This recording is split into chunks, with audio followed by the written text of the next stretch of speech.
어제까지 간이라도 빼줄 듯 굴던 사람이 오늘 내게 이익이 없음을 알자마자 차갑게 안색을 바꾸는 그 서늘함을 느껴보신 적 있습니까?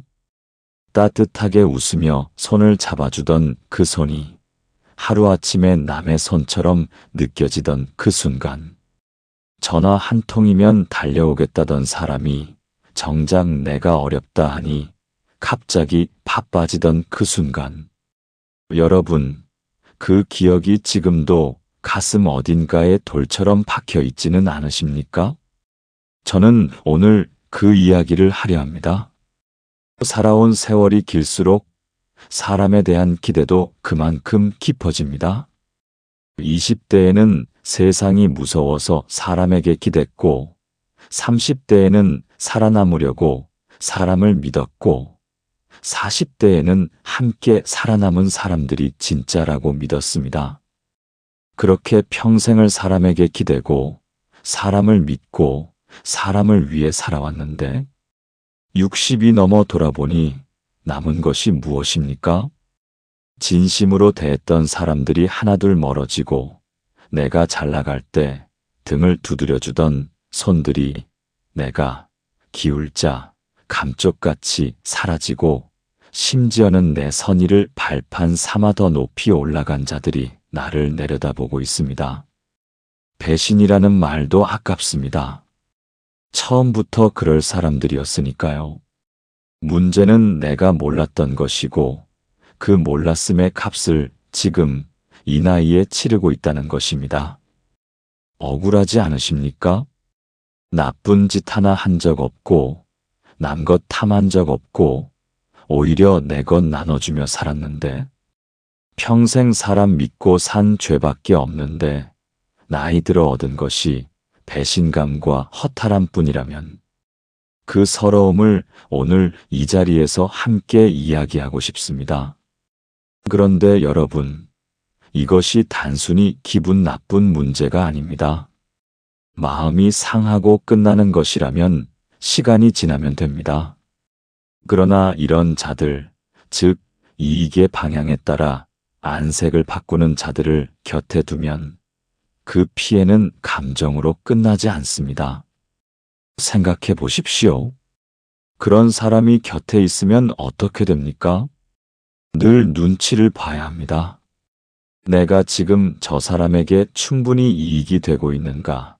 내가 무언가를 내어줘야 저 사람이 나를 계속 봐줄 것인가?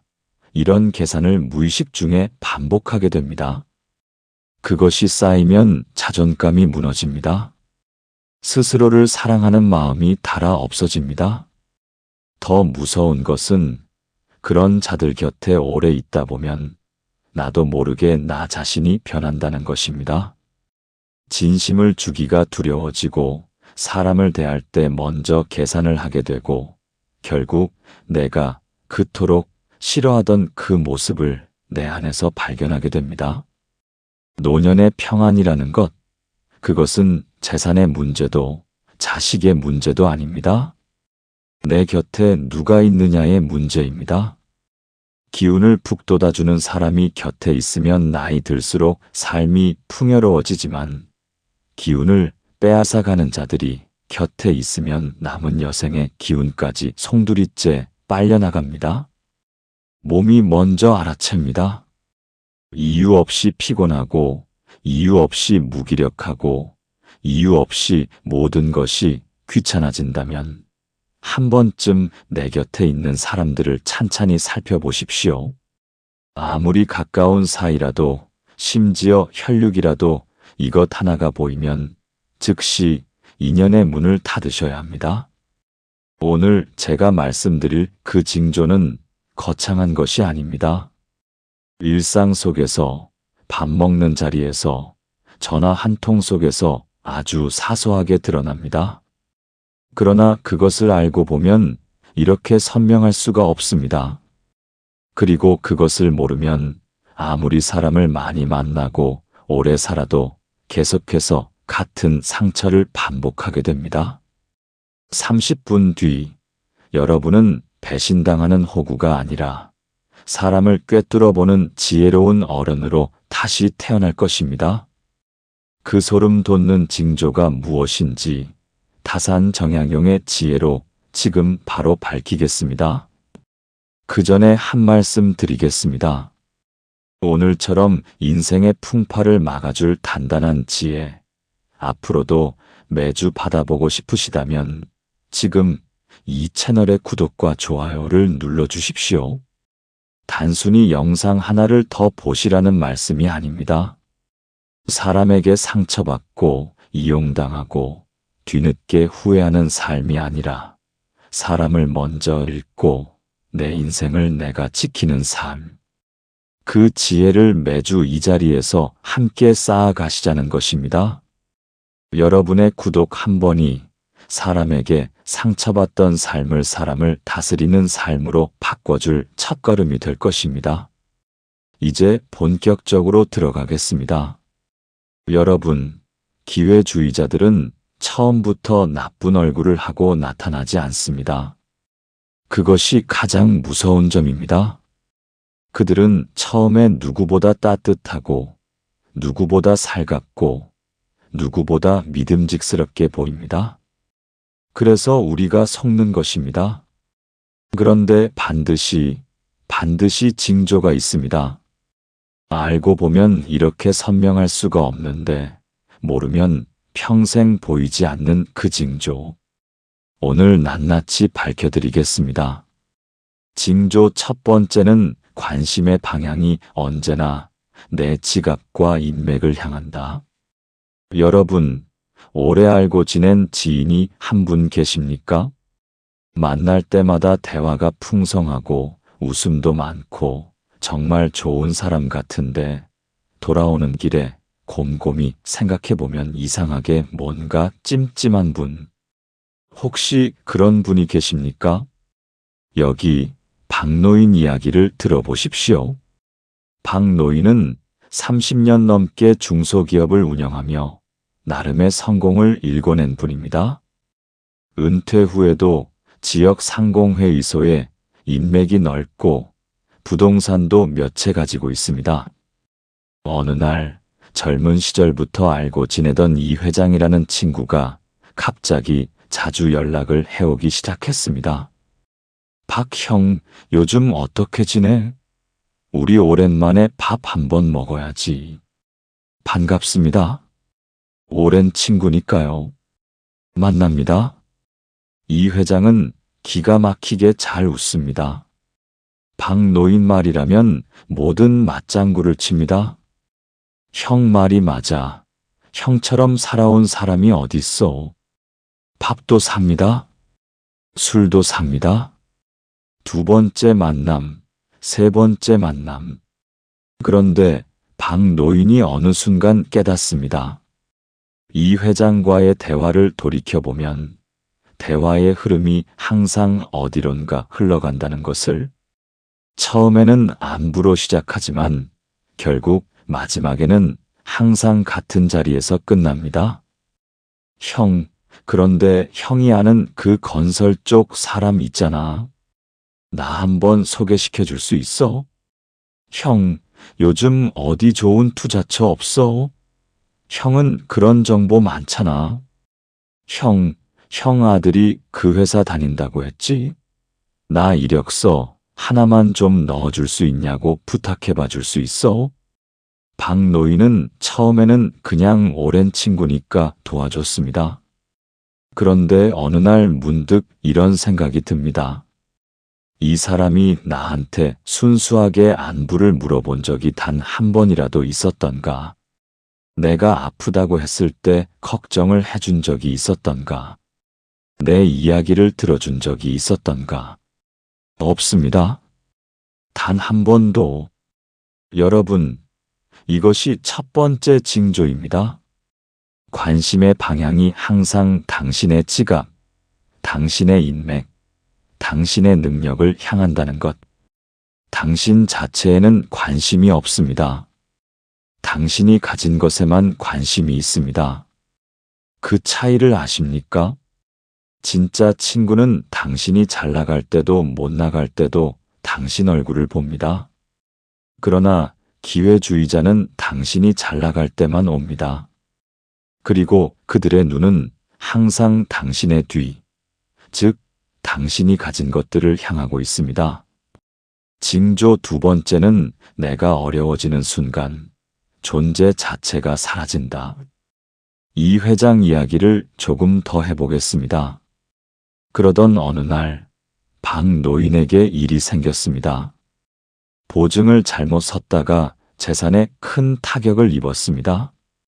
집 한 채를 처분해야 할 상황이 됐고 주변에 조금씩 소문이 퍼졌습니다.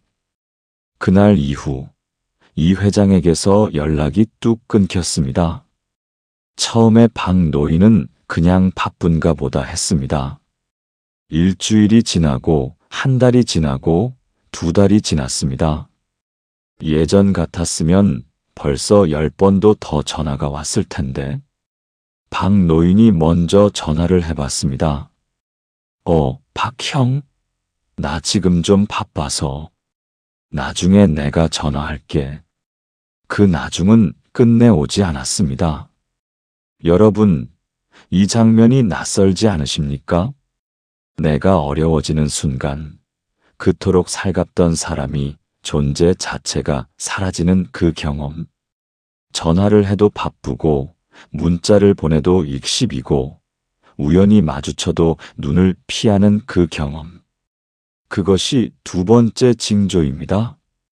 내가 이익이 되는 동안에는 세상에서 가장 친한 친구처럼 굴다가 내가 어려워지는 순간 그 관계가 연기처럼 사라지는 것.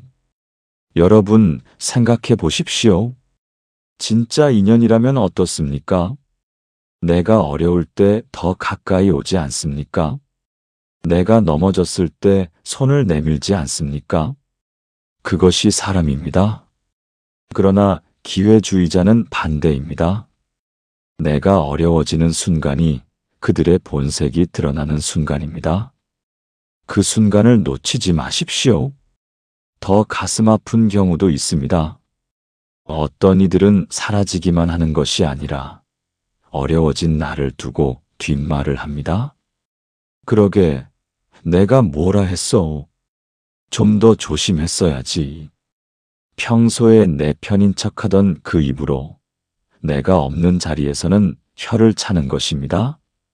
이런 자들이 더욱 조심해야 할 부류입니다. 징조 세 번째는 베풀매는 항상 영수증이 따라온다. 세 번째 징조는 가장 교묘합니다. 그래서 가장 알아채기 어렵습니다. 여러분, 이런 분 계십니까? 뭔가를 잘해줍니다. 밥도 사고 선물도 주고 이런저런 도움도 줍니다.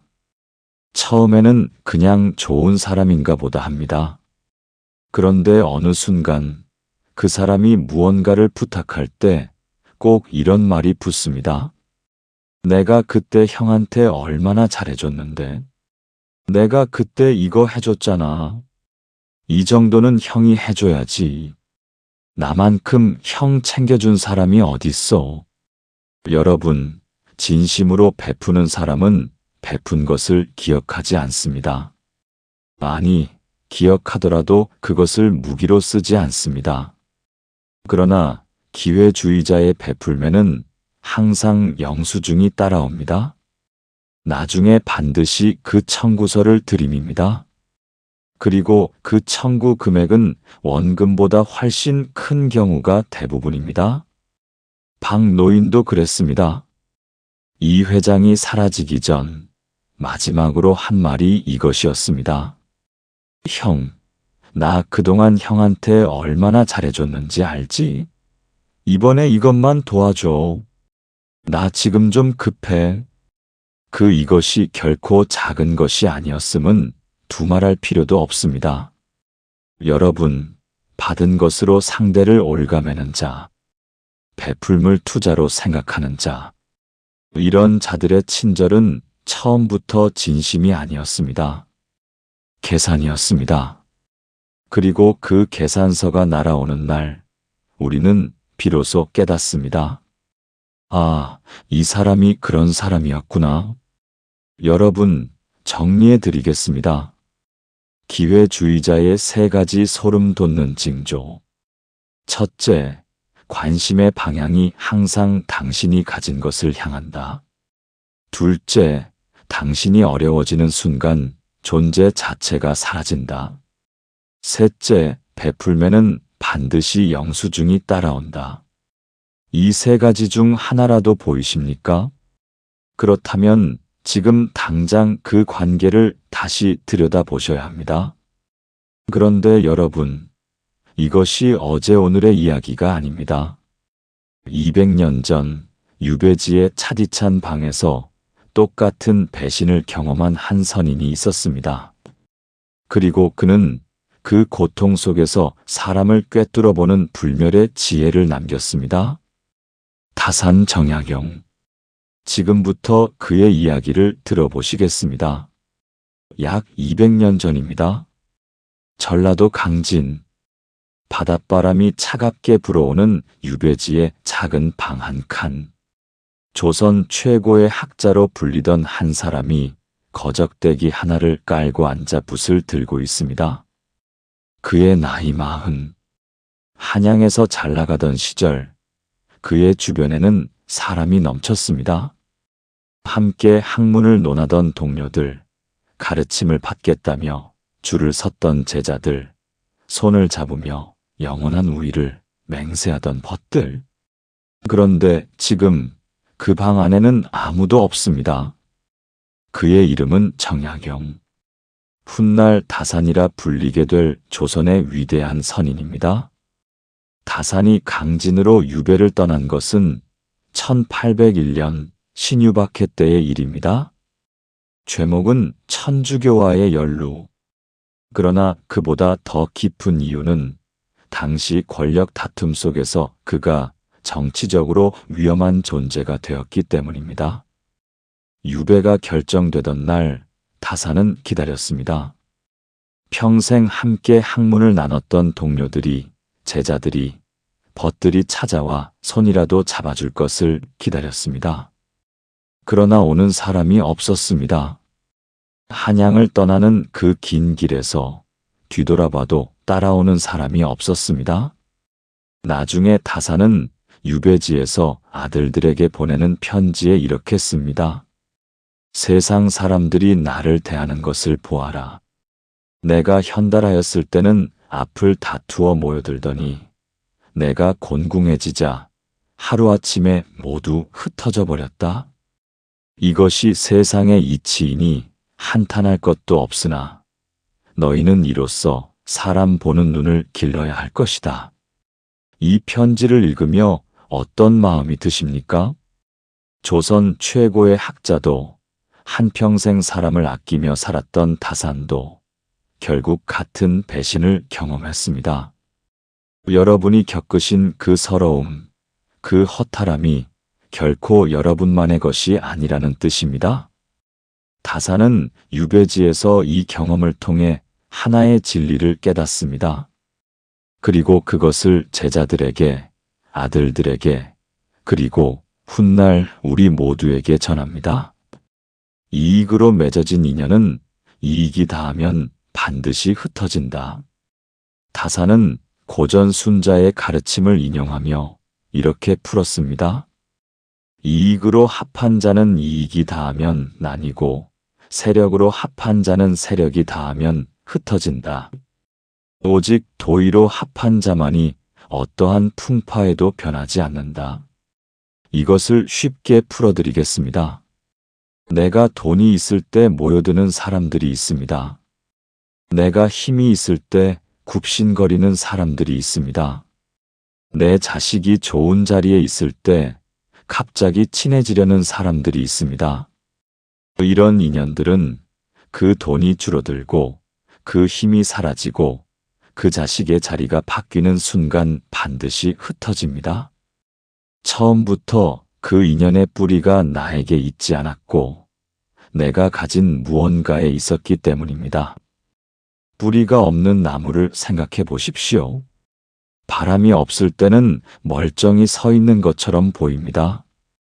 그러나 바람이 조금만 불어도 쓰러집니다. 이익으로 맺어진 인연이 딱 그렇습니다.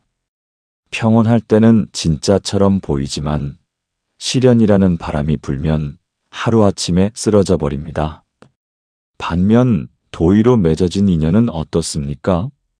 서로의 사람됨을 보고 맺어진 인연, 이해득실을 떠나 그냥 이 사람이 좋아서 함께하는 인연. 이런 인연은 내가 어려울 때 더 단단해집니다. 다산이 유배지에서 18년을 버틸 수 있었던 것도 끝까지 편지를 보내온 단 몇 명의 진심 어린 벗들 덕분이었습니다. 숫자가 아닙니다. 진심 어린 인연 하나가 이익으로 맺어진 인연 100명보다 귀합니다. 유배지 강진에서 다산은 황상이라는 어린 제자를 만납니다. 황상은 다산이 유배를 와서 처음 만난 제자로 신분도 낮고 배경도 없었습니다. 그러나 이 제자는 스승이 유배 중에도 스승이 아무런 이익이 되지 않는 상황에서도 끝까지 곁을 지켰습니다. 다산은 황상에게 보내는 편지에 이렇게 씁니다. 내가 나를 따르는 것은 내게서 얻을 것이 있어서가 아님을 나는 안다. 그러하기에 나는 내게 아무것도 감추지 않겠다. 사람을 사귀되 반드시 그 사람의 사람됨을 보아라. 그가 나에게 이로울 때와 해로울 때 변함없이 같은 얼굴을 하는가. 그것 하나만 보아도 족하다. 여러분, 다산이 황상에게 전한 이 한마디가 바로 사람을 보는 핵심입니다. 이로울 때와 해로울 때 변함없이 같은 얼굴을 하는가. 이것 하나면 충분합니다. 이것을 뒤집으면 오늘 우리가 이야기하는 기회주의자의 정체가 나옵니다. 이로울 때와 해로울 때 그 얼굴이 달라지는 자. 바로 그 자가 오늘 우리가 경계해야 할 사람입니다. 다산뿐만이 아닙니다. 조선의 선비들은 오래전부터 이런 자들을 경계하는 말을 남겼습니다. 면종복대란 얼굴로는 따르는 척하면서 뱃속으로는 배반한다는 뜻입니다. 여러분 앞에서는 웃고 여러분 뒤에서는 험담하는 자. 여러분이 있을 때는 충성스럽고 여러분이 없을 때는 딴 마음을 품는 자. 이런 자들은 예나 지금이나 변함없이 존재해 왔습니다. 다산은 이런 자들에 대해 준엄하게 경고합니다. 겉과 속이 다른 자를 가장 경계하라. 충직한 척하는 자가 진짜 배신자요. 친한 척하는 자가 진짜 적이다. 먼데 있는 호랑이보다 가까이 있는 여우가 더 무서운 법이다. 여러분 가까이, 때로는 아주 가까이에 이런 자들이 있습니다. 밥상을 함께하는 자리에 명절에 찾아오는 얼굴 중에 심지어 한 집에 사는 가족 중에도 다산의 이 경고는 200년이 지난 지금도 단 한 글자도 낚지 않았습니다. 다산은 강진 유배지에서 무려 18년을 보냅니다. 그 긴 세월 동안 그는 무너지지 않았습니다. 오히려 그 고통이 그를 단련시켰습니다. 배신의 아픔이 사람 보는 눈을 더욱 선명하게 만들었고, 외로움이 오히려 진짜 인연의 소중함을 가르쳐줬습니다. 다산은 유배지에서 이런 말을 남겼습니다. 나는 이곳에서 많은 것을 잃었으나 한 가지를 얻었다. 사람을 보는 눈이 그것이다. 고통은 사람의 진면목을 드러내는 가장 확실한 시험이다. 내가 어려울 때 떠난 자는 처음부터 내 사람이 아니었고, 내가 어려울 때 남은 자가 진짜 내 사람이다. 여러분, 이 말씀이 가슴에 닿으십니까? 우리가 살면서 겪은 그 배신들, 그 실망들, 그 아픔들, 그것이 사실은 하늘이 우리에게 준 가장 혹독한 선물이었는지도 모릅니다. 사람 보는 눈을 갖게 해주는 선물, 진짜와 가짜를 구별하게 해주는 선물, 이제 그 선물을 제대로 써야 할 때입니다. 다산이 18년의 유배 끝에 얻은 것이 바로 그 눈이었습니다. 여러분도 지금 그 눈을 갖게 되셨습니다.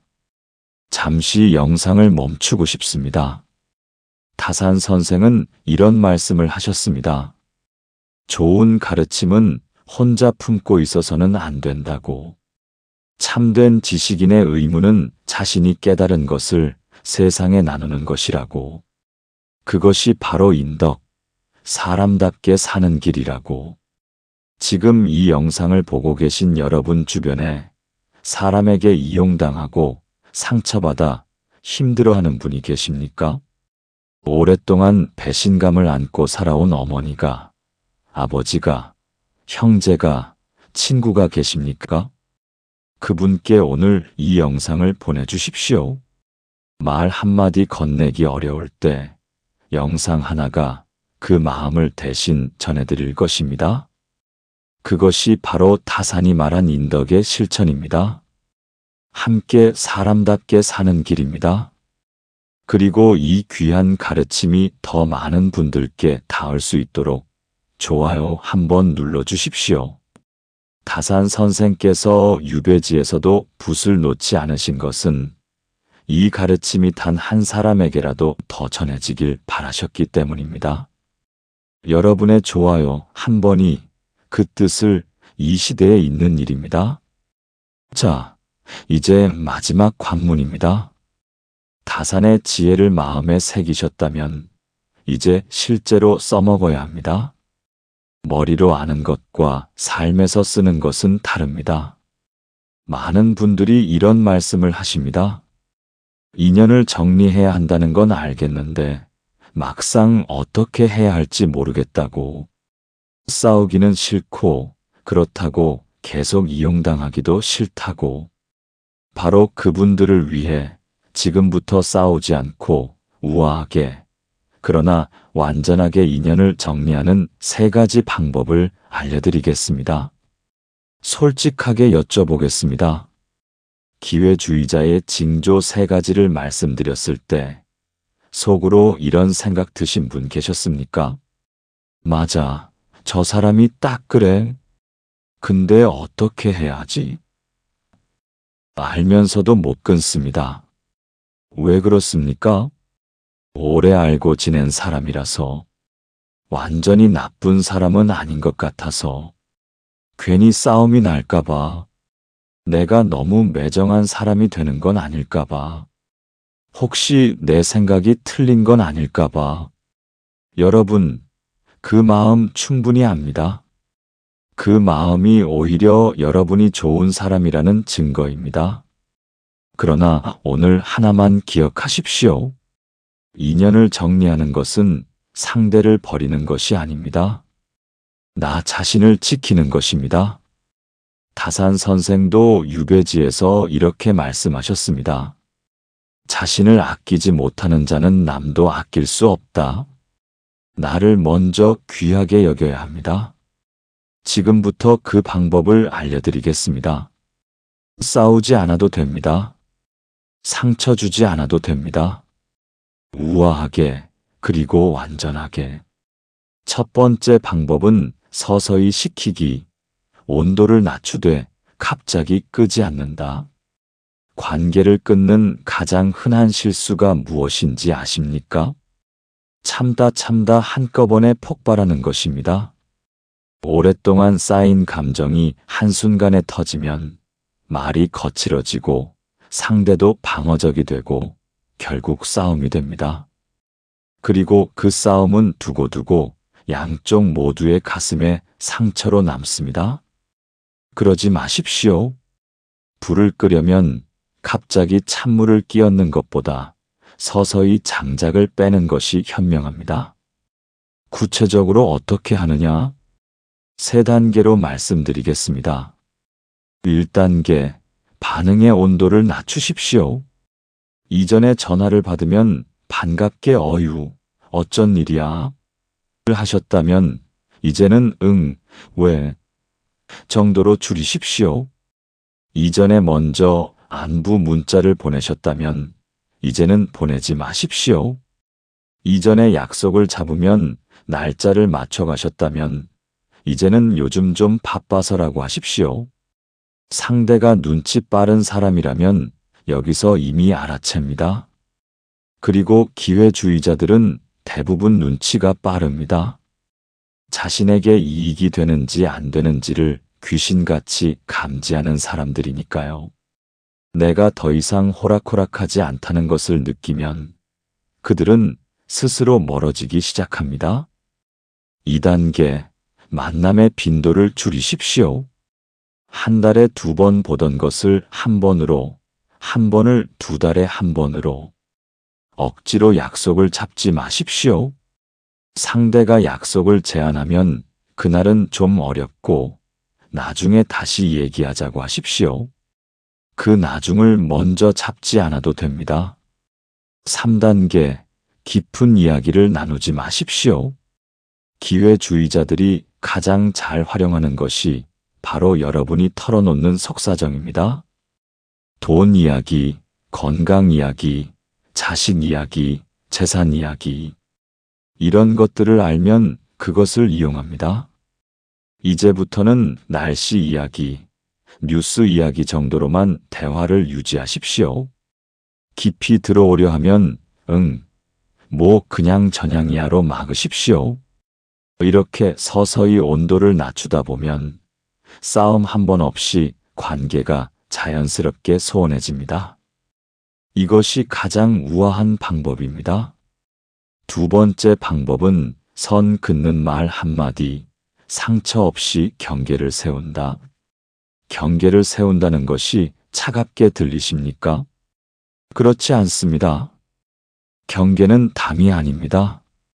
경계는 내 마당과 남의 마당을 구분하는 울타리입니다. 울타리가 있어야 서로가 편합니다. 울타리 없이 남의 마당까지 함부로 드나드는 것이 문제인 것입니다. 그렇다면 어떻게 선을 긋습니까? 싸우지 않고 상처 주지 않고. 핵심은 이것입니다. 거절할 때 이유를 길게 설명하지 마십시오. 많은 분들이 거절할 때 너무 많은 설명을 하십니다. 그게 있잖아. 내가 요즘 몸이 안 좋아서, 그리고 또 집에 일이 있어서, 그래서 좀 어렵네. 이렇게 하면 상대가 그 이유를 비집고 들어옵니다. 몸이 안 좋으면 어때? 잠깐이면 되는데. 집일은 나중에 하면 되잖아. 이유가 길수록 협상의 여지가 생깁니다. 그러지 마십시오. 짧고 따뜻하게, 그러나 분명하게 말씀하십시오. 예를 들어 이렇게 하십시오. 누군가 돈을 빌려달라 할 때, 나는 돈 거래는 안 해. 우리 사이가 오래됐으니까 더더욱. 그 사이가 상하는 게 싫어서. 이렇게 하면 상대는 더 이상 파고들기 어렵습니다. 거절의 이유를 관계에 대한 배려로 포장했기 때문입니다. 누군가 인맥 소개를 집요하게 요구할 때, 내가 소개해줬다가 일이 잘못되면 내가 중간에서 곤란해져서 그런 건 좀 어렵더라고. 나를 지키는 이유를 내세우되 상대를 비난하지 않는 것입니다. 누군가 자꾸 개인적인 것을 캐물을 때, 나는 그런 얘기는 잘 안 해. 워낙 조심스러운 편이라. 이 말 한마디면 됩니다. 더 설명하지 마십시오. 여러분, 이 방법의 핵심은 상대를 비난하지 않으면서 나를 지키는 것입니다. 당신이 그러니까가 아니라 나는 이런 사람이라서로 말하는 것입니다. 이렇게 하면 상대도 할 말이 없습니다. 싸움이 날 구실이 없습니다. 그러나 경계는 분명히 세워집니다. 3번째 방법은 침묵의 퇴장, 말 없이 사라지는 가장 품격 있는 마무리. 여러분, 앞에 2가지 방법을 써도 끝까지 붙어 있는 사람이 있습니다. 아니, 오히려 더 집요하게 파고드는 사람이 있습니다. 그런 경우에는 어떻게 합니까? 다산 선생의 말씀을 다시 떠올려 보겠습니다. 어리석은 자와 시비를 가리려 하지 마라. 그 싸움 자체가 이미 나를 그와 같은 자리에 세우는 것이다. 맞습니다. 끝까지 설명하려 하고, 끝까지 이해시키려 하고, 끝까지 내가 옳음을 증명하려 하면 그 과정에서 내가 소진됩니다. 기회주의자들은 그 싸움에 이미 익숙한 사람들입니다. 그 링 위에 올라가지 마십시오. 가장 품격 있는 마무리는 침묵의 퇴장입니다. 어떻게 하느냐? 3가지만 기억하십시오. 첫째, 모든 연락에 즉각 반응하지 마십시오.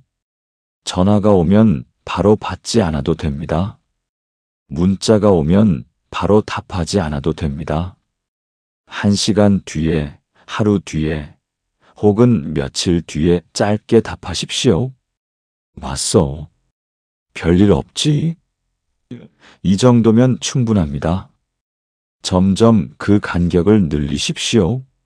상대는 자연스럽게 여러분이 자신에게 우선순위가 아니라는 것을 느끼게 됩니다. 둘째, 설명하지 않으셔도 됩니다. 왜 연락을 안 하냐고 물어오면 바빴으면 충분합니다.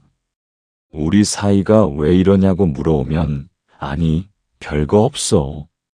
그냥 요즘 좀 정신없으면 충분합니다. 길게 설명할수록 상대에게 협상의 여지를 주는 것입니다. 짧게, 그리고 더 이상 깊이 들어오지 못하게 하십시오. 셋째, 만약 상대가 내가 뭘 잘못했냐고 따져 묻는다면 이때가 가장 어렵습니다.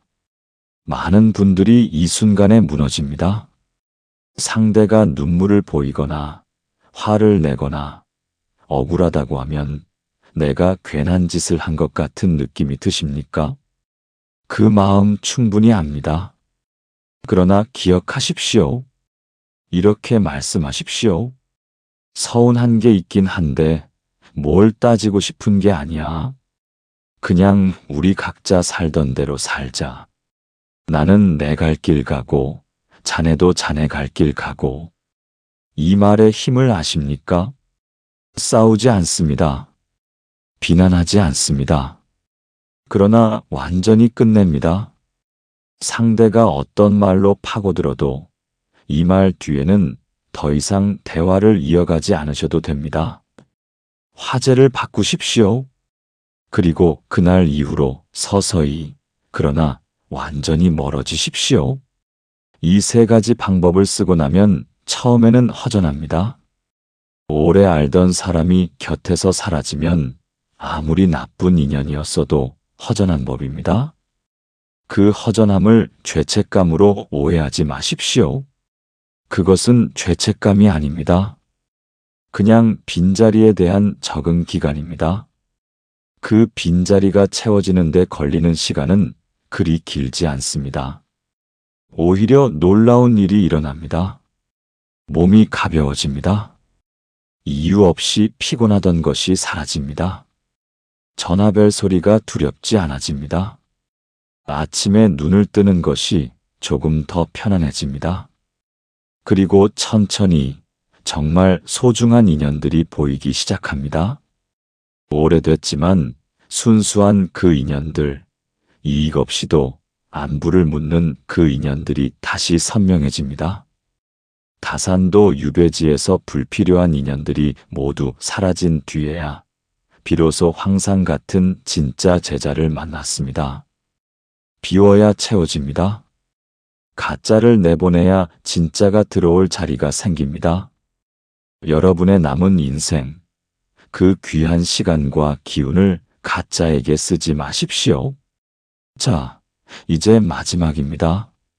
오늘 우리는 기회주의자의 징조를 알았고, 다산의 지혜로 그 본질을 꿰뚫었고, 우아하게 멀어지는 방법까지 익혔습니다. 이제 한 가지만 남았습니다. 그 모든 것의 출발점, 바로 나 자신을 충분히 귀하게 여기는 것입니다. 마지막 결론에서 그 이야기를 드리겠습니다. 여러분, 오늘 이 자리까지 함께 해주셨습니다. 기회주의자의 소름 돋는 징조를 직면했고, 200년 전 유배지에서 타산이 피로 쓴 지혜를 가슴에 새겼고, 우아하게 나를 지키는 방법까지 익히셨습니다. 한 가지만 여쭤보겠습니다. 오늘 이 영상을 보시기 전에 여러분과 지금 이 순간의 여러분, 같은 분이십니까? 아닙니다. 이미 다릅니다. 사람에게 상처받은 것은 여러분의 잘못이 아닙니다. 진심을 다한 것이 잘못이 아니듯 사람을 믿은 것도 잘못이 아닙니다. 다만 이제는 압니다.